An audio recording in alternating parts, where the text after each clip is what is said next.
네, 여러분 반갑습니다. 이 귀중한 자리에 불러주신 평화재단 법륜 이사장님 정말 감사합니다. 저는 1960년에 대학에 들어가서 정치학을 공부한 지 원래 53년째입니다. 그 가운데 제가 지금까지 바로 지난 월요일에도 일본에서 강의를 하고 왔습니다만은 관심을 가지고 있는 주제가 평화와 평화사상과 정의론입니다. 이 두 평화와 정의라고 하는 제 분야의 학문적인 연구를 바탕으로 해서 사실 얘기해야 되는데 오늘은 학술적인 논의는 일체 생략하겠습니다. 네. 우선 평화라고 하는 관점에서 우리 평화재단 8주년 기념식에 대한 제 소회를 말씀드리겠습니다. 저기 통일시대라고 하는데 법륜 스님이 통일시대라고 얘기했을 때 제가 느끼는 것은 한 서너 가지였습니다. 우선 첫째는 여러분 어떻게 생각합니까? 요즘은 통일하면 너무 인기가 없어요. 지금 각 진영에도 통일을 염두에 둔 정책 별로 구체적으로 내놓고 있지 않습니다. 왜 이럴까요? 이 망각의 공포, 이거로부터 우리가 탈피해야 됩니다. 다음과 같은 이유에서 대한민국을 이 중심이 된 통일의 시대는 반드시 오리라고 봅니다. 언제 어떻게는 누구도 몰라요. 대체로 저는 다음과 같은 설명을 합니다. 외국 사람에게. 첫째는 역사적인 타당성이에요. 여러분, 우리나라가 통일국가를 유지한 지 몇 년 된다고 생각합니까? 외국의 사람에게 제가 1222년이라고 그러면 전부 놀랍니다. 역사를 공부한 어느 나라의 대사는 그런 나라는 세계사의 대한민국 뿐이지 아니냐 이렇게 저한테 오히려 확인을 했습니다. 제가 1222년이라고 한 것은 688년 삼국 통일에서 식민지가 시작되는 1910년까지를 계산해 본 겁니다.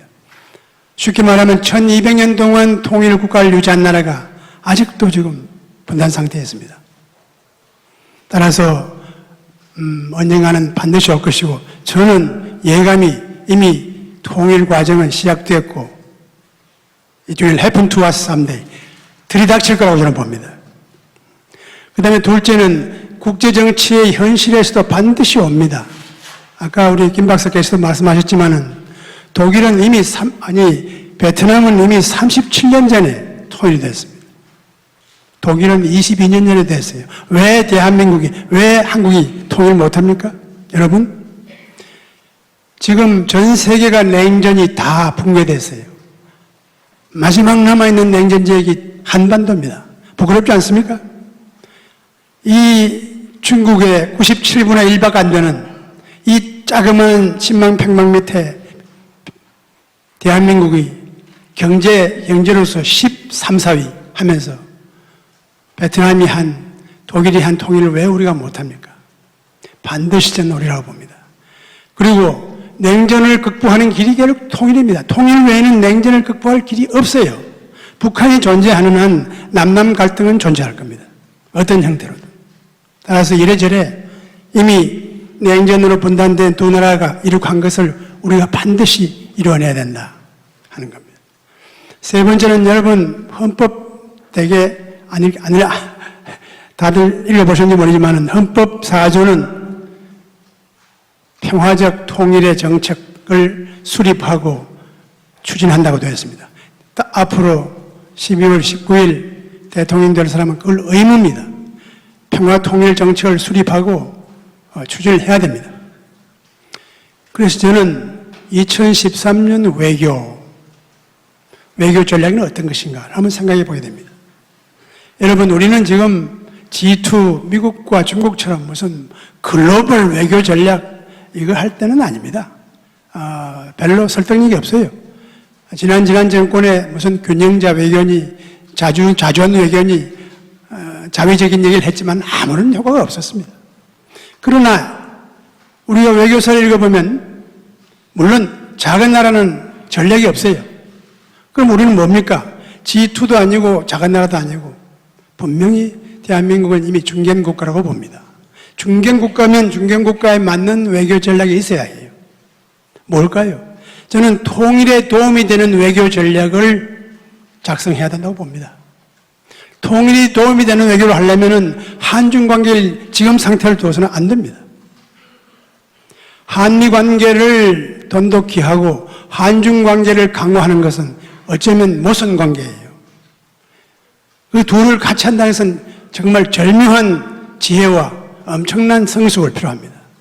다음 정권은 한미 관계를 돈독히, 한미 동맹 관계를 돈독히 하면서도 한중 관계를 강화하고 심화할 수 있는 고난도의 외교 전략이 필요하다고 봅니다. 이걸로서 오늘 평화재단 8주년 기념식에 대한 제 축사가 됩니다. 그러나 저는 대한민국 국민의 한 사람으로서, 정치학자의 한 사람으로서 12월 19일 대선에 대해서 침묵하고 내려간다고 하는 것은 여러분에 대한 예의가 아닌 것 같습니다. 오늘 제 나름대로 평생 처음으로 소상히 제 뜻을 밝히겠습니다. 그것은 제 공부의 정의론의 연장선에서 얘기하겠습니다. 동서고금을 막론하고 정치의 목적은 정의의 실현이에요. 그럼 정의는 뭐냐? 정의론자의 숫자만큼 정의가 있습니다. 그것이 소위 학술적인 논의인데 그걸 제가 아까 말씀드린 대로 생략하겠습니다. 그러면 실천 과제로서의 정의가 뭐냐? 저는 우리 사회가 당면한 최우선 순위의 문제에 대한 철저한 해답이 정의라고 봅니다. 여러분 이미 최우선 순위의 문제가 뭐냐는 새 대통령 후보도 알고 여도 알고 야도 알고 다 알고 있습니다. 아까 김 박사께서 양극화라고 했어요. 여러분 여러 가지 정책 과제가 있지만은 최우선 순위의 과제가 양극화라고 하는 데 대해서는 광범한 국민적인 합의가 있습니다. 요컨대 박 후보, 문 후보, 안 후보가 문제의식을 공유하고 있어요. 여러분 경제민주화, 여기 지금 미스터 경제민주화 있지 않습니까? 김용인 박사. 경제민주화 다 이해해요. 여러분 누가 해낼 것 같아요? 경제민주화 복지를 다 똑같이 얘기하는데 국민은 헷갈립니다. 저도 헷갈려요. 솔직한 얘기예요. 이걸 어떻게 판단하면 될까요? 제 나름대로 기준을 제시하겠습니다. 제 지금까지의 관찰로 또는 최근의 연구로 보면 대통령은 대통령이 되기 전에 가졌던 생각, 교양, 식견, 철학이 대통령 재임 기간을 지배합니다. 여러분 동의합니까? 지난 노무현 정권 5년 노무현 같은 대한민국이었지 않습니까? 좋든 굳든 지난 5년 이명박 정권 어때요? 이명박 같은 대한민국이었어요. 저는 아까 우리 윤영호께서 실패라고 했지만 저는 그렇게 가혹하게 평가하고 싶지는 않아요. 역사는 노무현 정권에 대한 공적도 일부 저는 인정하려고 봅니다. 역사는 다시 이명박 정권의 공적도 인정하려고 봅니다. 그러나 공통한 것은 통합에 실패했어요. 여러분 동의합니까? 노무현 정권 통합에 실패했어요. 이명박 정권 더 실패했어요. 우리가 필요한 것은 좋은 경제 대통령과 통합을 할 수 있는 대통령입니다. 그러면 문제의식은 다 같은데 누가 하느냐 하는 것은 아까 말씀드린 대로 지금 현 3명이 가지고 있는 생각, 식견, 지금까지 해온 일, 철학을 여러분 금방 알 수 있지 않습니까? 여러분 비교를 해보십시오. 상대 비교를 해보십시오. 그러한 내용이 얼마나 체화되어 있냐, 자기 몸이 되어 있느냐 하는 것은 판단은 그렇게 어렵지 않다고 봅니다. 여러분. 그래서 농담 한번 우리 셋은 김종인 박사, 윤여준 장관, 저 최상용은 1년 반 전부터 그래도 지금까지의 생각, 경험을 통틀어서 어떻게 하면 보다 나은 대통령이 나오는데 우리 이 세 늙은이가 조금이라도 도움이 될까 하는 걸 가지고 진지하게 토론했습니다. 수없이 했습니다. 그 과정에 우연히 안모라는 사람이 나타났습니다. 그래서 이래저래 우여곡절을 겪어서 한 분은 박캠프에서 대단히 중요한 역할을 하시고 다른 한 분은 문캠프에서 대단히 중요한 역할을 합니다. 저는 우리 김종인 박사 같은 귀중한 인물의 가치를 아는 박근혜 후보에게 경의를 표합니다. 또 마찬가지 통합 등등 여러 가지 관점에서 우리 윤 장관을 모시고 간 문재인 후보의 경의를 표합니다. 저는 운명적으로 안철수를 끝까지 지키지 않을 수 없는 입장이었습니다. 여러분, 왜냐? 우리 셋 늙은이 동의 안 합니까, 늙은이? 저는 원래가 서양 정치 철학의 전공입니다. 지금도 그걸 가르치고 있습니다. 여러분 혹시 2500년 전 플라톤의 법률론을 읽어보신 분 있습니까, 혹시? 거기에 보면 세 노인이 등장해요. 플라톤은 초기에는 철학자의 기대를 했습니다. 철학자의 정치를 기대를 했어요. 82세에 죽었는데 말년에 가서는 역시 정치는 경험이에요. 늙은이가 뭡니까? 늙은이가 가지고 있는 유일한 자산이 경험입니다. 경험이고 경륜이고 그걸 우리가 보통 실천적 지혜라고 해요. 그 동양적인 표현이 중용입니다. 그래서 우리 셋이가 어쨌든 보다 나은 대통령을 만들자. 여러분, 제가 운명적으로 안철수 후보를 지지하게 되면 우리는 반드시 성공합니다. 세상 가운데 한 사람 될 거 아닙니까?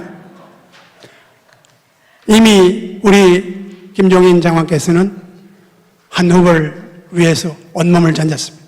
우리 윤 장관께서도 온몸을 던졌습니다. 저도 오늘 온몸을 던질까요, 여러분?